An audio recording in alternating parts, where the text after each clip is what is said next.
وہ کون سی چیز ہے جسے خدا نے پیدا نہیں کیا؟ ایک کافر بادشاہ نے چند سوالات لکھ کر مسلمانوں کو شرمندہ کرنے کے لیے خط مدینہ بھیجا۔ یہ خط جب حضرت علی کی بارگاہ میں پہنچا تو آپ بھی حیران رہ گئے، کیونکہ اس میں عجیب سوال تھا، جیسا کہ وہ کون سی چیز ہے جو خدا کے علم میں بھی نہیں۔ حضرت علی نے فرمایا، بسم اللہ الرحمن الرحیم۔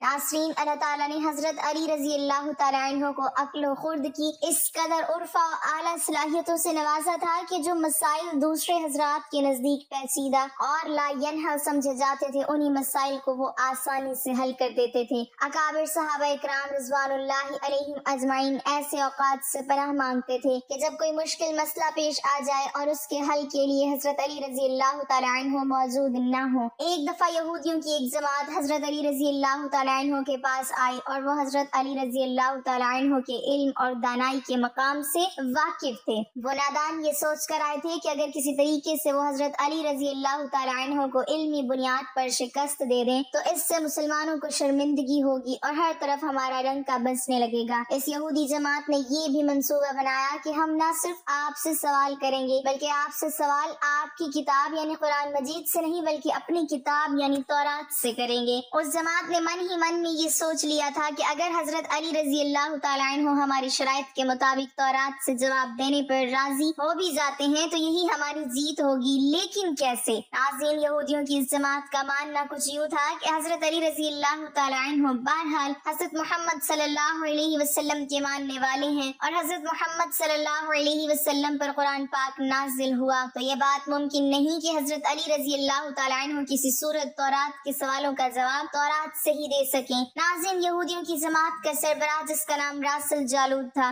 اس کی زیر قیادت یہ جماعت حضرت علی رضی اللہ تعالیٰ عنہ کے پاس آئی تھی۔ راسل جالود بولا، اے علی، ہم لوگوں نے آپ کے علم کا بہت چرچا سنا ہے۔ حضرت علی کرم اللہ وجہ الکریم مسکرا کر بولے، تو کیا اس بات کی تصدیق کرنے آئے ہو؟ راسل جالود بولا، ہم آپ سے چند سوالات کریں گے، آپ کو ان سوالوں کا جواب ہماری کتاب تورات سے دینا ہوگا، اور اگر آپ نے سب کے سامنے ہمارے سوالوں کے جواب دے دیے تو ہم آپ کو باب العلم مان لیں گے۔ حضرت علی کرم اللہ وجہ الکریم نے مسکرا کے جواب دیا، میں فی الحال اس بات سے بالکل غافل ہوں کہ تم لوگ کیا سوالات کرو گے اور تم کیا سوچ کے آئے ہو۔ اگر میں تمہارے سوالوں کے جواب دینے میں کامیاب ہو گیا تو کیا تم لوگ دین اسلام قبول کرو گے؟ یہودی اس بات پر آمادہ ہو گئے کہ اگر ان کے تمام سوالوں کے جواب انہیں تورات سے مل گئے تو وہ یہودی مذہب چھوڑ کر اسلام قبول کر لیں گے، اور یہ اس بات کی دلیل ہوگی کہ جن سے آپ نے علم سیکھا ہے وہ یقیناً اللہ کی طرف سے بھیجے گئے سچے نبی ہیں۔ ناظرین، اب تمام معاملات طے پا چکے تھے اور پورا مجمع خاموش ہو کر بیٹھ چکا تھا۔ سوالوں کا سلسلہ شروع ہوا۔ یہودی عالم راسل جالوت نے مجمع کی جانب دیکھا اور علم کے تکبر سے بھرپور لہجے میں سوال کیا، اے علی، یہ بتائیے کہ وہ کون سی چیز ہے جو خدا کے لیے نہیں ہے؟ یہودی یہ جانتے تھے کہ مسلمانوں کی کتاب میں درج ہے کہ ہر چیز اللہ کے لیے ہے، اور اس بات کا جواب حضرت علی کے لیے دینا ناممکن ہوگا۔ مجمع میں بیٹھے تمام افراد سوچ میں ڈوب گئے کہ کائنات میں کوئی ایسی چیز بھی ہے جو اللہ کے لیے نہ ہو۔ تب حضرت علی رضی اللہ تعالیٰ عنہ نے بغیر کسی توقف کے فرمایا کہ تم جاننا چاہتے ہو کہ وہ کون سی چیز ہے جو اللہ کے لیے نہیں ہے، تو اس کا جواب شرک ہے۔ اللہ ہر قسم کے شرک سے پاک ہے۔ تمام مجمع جو بیٹھا سن رہا تھا بے ساختہ واہ واہ کہہ اٹھا۔ ناظرین، اب راسل جالوت نے دوسرا سوال کیا، اے علی، یہ بتائیے کہ وہ کون سی جگہ ہے جہاں اللہ موجود نہیں ہے؟ حضرت علی نے اس کو فوراً جواب دیا کہ اللہ تعالیٰ ہر جگہ موجود ہے۔ اس پر راسل جالوت بولا، اس سوال کا جواب آپ ہمیں ہماری کتاب سے دیں۔ حضرت علی رضی اللہ تعالیٰ عنہ نے فرمایا کہ کیا تمہاری کتاب میں یہ نہیں لکھا ہے کہ حضرت موسیٰ علیہ السلام کے پاس ایک فرشتہ آیا اور حضرت موسیٰ علیہ السلام نے اس سے پوچھا کہ تم کہاں سے آئے ہو، تو اس نے جواب دیا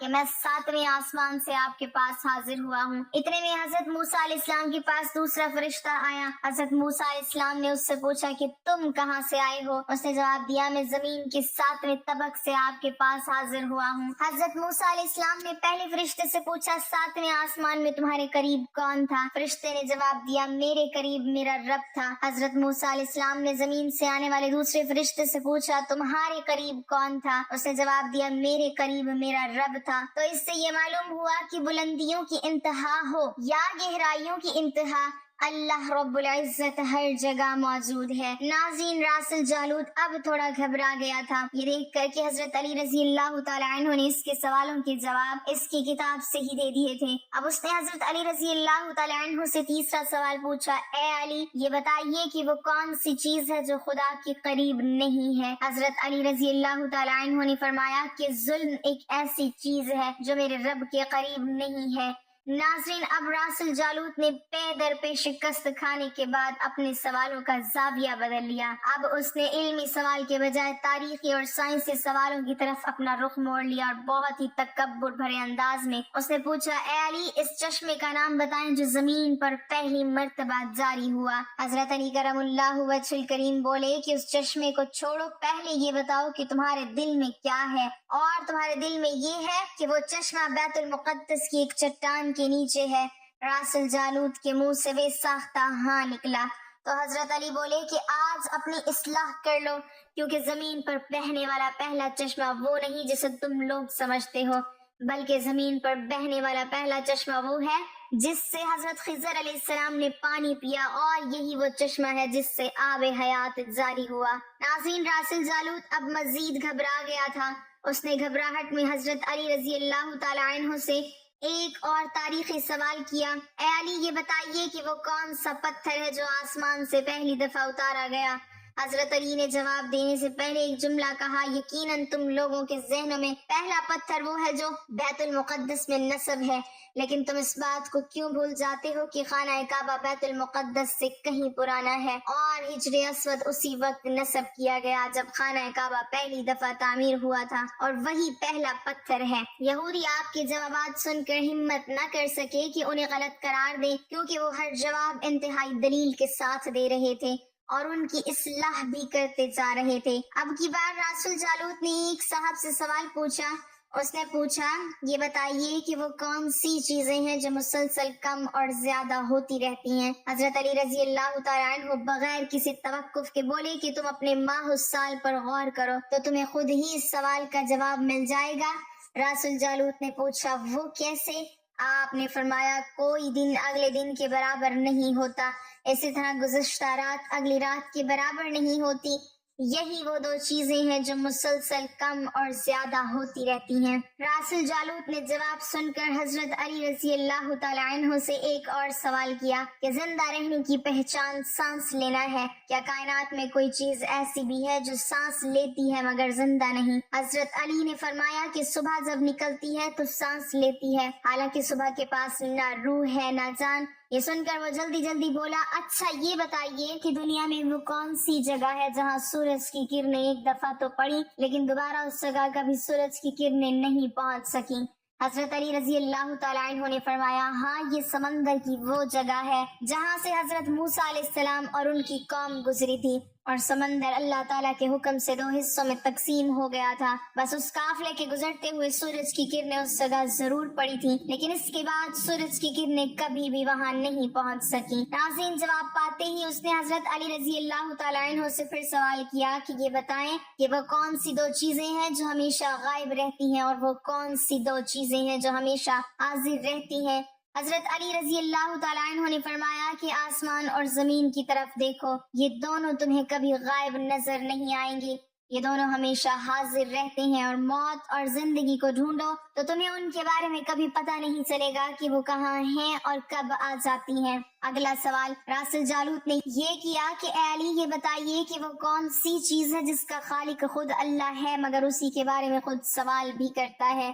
حضرت علی بولے، حضرت موسیٰ علیہ السلام کا عصا مبارک کا خالق خود اللہ ہے، اور اس عصا کے بارے میں اسی نے خود موسیٰ علیہ السلام سے سوال بھی کیا اور پوچھا کہ موسیٰ، یہ آپ کے ہاتھ میں کیا ہے؟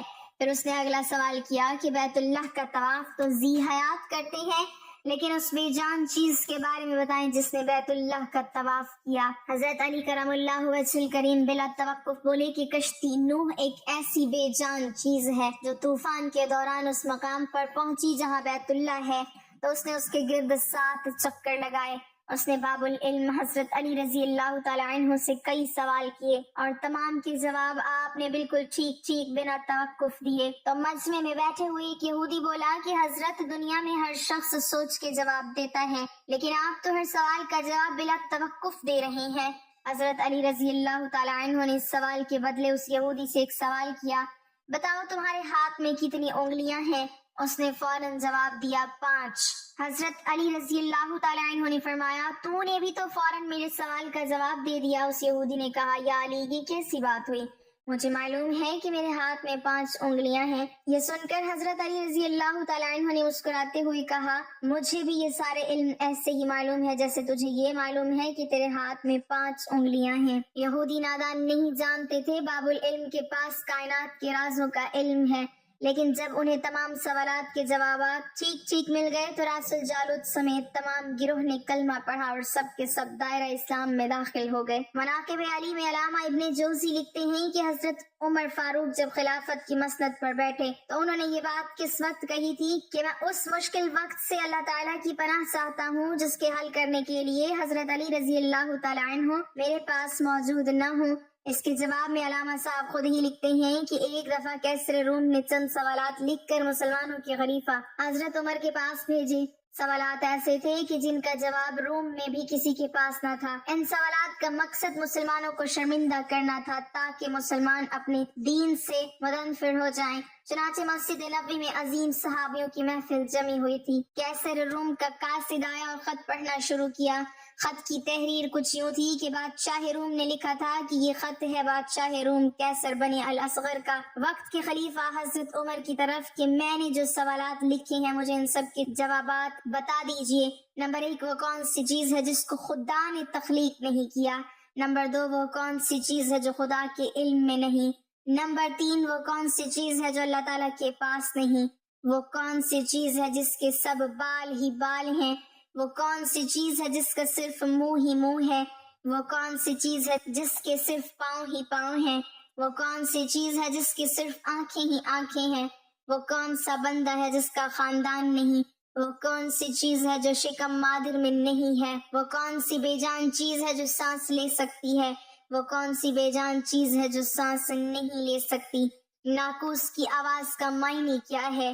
وہ کون سی چیز ہے جس میں ایک مرتبہ پرواز کی؟ وہ کون سی چیز ہے جس پر صرف ایک بار سورج چمکا؟ وہ کون سا درخت ہے جس کی سایہ کو تیز رفتار سوار 100 سال دوڑ کر بھی عبور نہیں کر سکتا؟ وہ کون سا درخت ہے جو دھوپ اور پانی کا محتاج نہیں؟ دنیا میں اس کی مثال کیا ہے؟ جنت کے برتن جن میں مختلف قسم کے کھانے ہوتے ہیں. جنتی لوگ ایک دوسرے سے ملتے ہیں. دنیا میں اس کی مثال کس طرح کی ہے؟ جنت کے سیب سے حوریں برآمد ہوں گی لیکن ان میں ذرہ بھر کمی بھی واقع نہیں ہوگی. دنیا میں اس کی مثال کیا ہے؟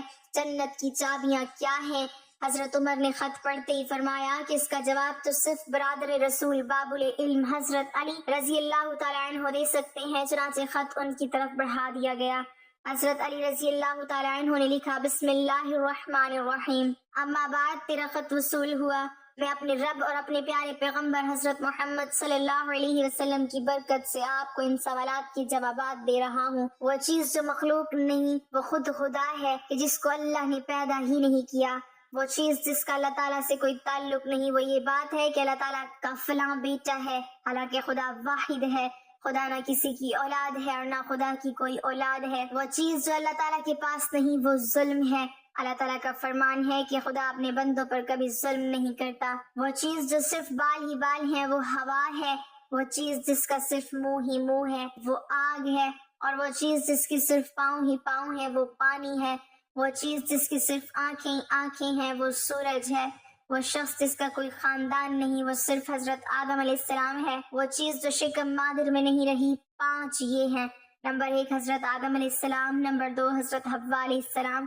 نمبر 3 حضرت اسماعیل علیہ السلام کی قربانی کا دمبا. نمبر 4 حضرت موسیٰ علیہ السلام کا عصا. اور نمبر 5 حضرت صالحہ علیہ السلام کی اونٹنی. وہ بے جان چیز جو سانس لیتی ہے وہ صبح ہے. ناقوس کی آواز کے معنی یہ ہیں حق ہے ٹھہرو ٹھہرو. خدا عادل ہے اور وہ سچا ہے. کوہ طور پر وہ پرندہ جس نے ایک مرتبہ پرواز کی تھی دریائے نیل کی سرزمین پر سورج ایک بار چمکا ہے، جس جگہ پر حضرت موسیٰ علیہ السلام نے اپنا عصا مبارک مار کر رستہ بنایا تھا، وہ درخت جس کو میں اگر تیز رفتار کے ساتھ بھی چلوں تو 100 سال تک بھی پار نہیں کر سکتا، وہ شجر طوبہ کا درخت ہے جس کی شاخ جنت کے ہر محل میں جاتی ہے۔ دنیا میں اس کی مثال سورج ہے کہ جس کی کرن ہر گھر میں پہنچتی ہے اور تمام زمین اس کی روشنی سے روشن ہو جاتی ہے۔ وہ درخت جو پانی کے بغیر اگایا تھا وہ درخت ہے جو حضرت یونس کے لیے اگایا گیا تھا۔ اللہ تعالیٰ نے ارشاد فرمایا، ہم اپنے پیارے حبیب کے لیے کدو کی بیل اگاتے ہیں، جنت کے برتن میں بے شمار قسم کے انعامات ہوں گے، وہ ایک دوسرے سے الگ الگ ہوں گی۔ ان کی مثال ہم دنیا میں مرغی کے انڈے کی لے سکتے ہیں کہ جس میں سفید اور زرد دونوں پانی شامل ہوتے ہیں لیکن ایک دوسرے سے ملتے نہیں۔ جنت میں جو سیب عطا کیا جائے گا اس سے حور برآمد ہوگی، اس کی مثال ایسی ہے جیسا کہ سیب سے کیڑا باہر نکلتا ہے لیکن اس میں کمی واقع نہیں ہوتی۔ وہ چیز جو دنیا میں سب کے لیے برابر ہے، چاہے وہ مومن ہو یا کافر ہو، لیکن آخرت میں وہ صرف اور صرف مومن کو عطا کی جائے گی۔ وہ کھجور کا میوہ ہے جسے آخرت میں صرف مومن ہی کھا سکے گا، جبکہ دنیا میں اسے مومن اور کافر دونوں یکساں استعمال کر سکتے ہیں۔ جنت کی چابیاں کلمہ توحید ہے۔ ابن مصیب سے مروی ہے کہ خط بادشاہ روم کو ملا، اس نے خط پڑھ کر کہا کہ میرے سوال کی جواب صرف اور صرف خاندان رسول سے ہی مل سکتے تھے۔ پھر دریافت کیا کہ یہ جواب کس اعلیٰ ہستی نے دیے ہیں؟